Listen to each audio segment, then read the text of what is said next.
वैकुण्ठनिवासाय श्रीनिवासाय मङ्गलम् लक्ष्मी सविभ्रमालोकसुभ्रूविभ्रमचक्षुषे चक्षुषे सर्वलोकानां वेङ्कटेशाय मङ्गलम्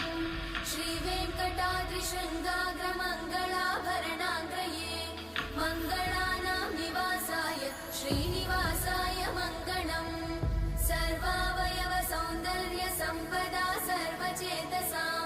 सदा सम्मोहनायास्तु वेङ्कटेशाय मङ्गलम् नित्याय निरवध्याय सत्यानन्दचिदात्मने सर्वान्तरात्मने श्रीमद् वेङ्कटेशाय मङ्गलम्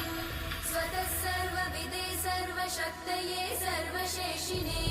सुलभाय सुशीलाय वेङ्कटेशाय मङ्गलम्।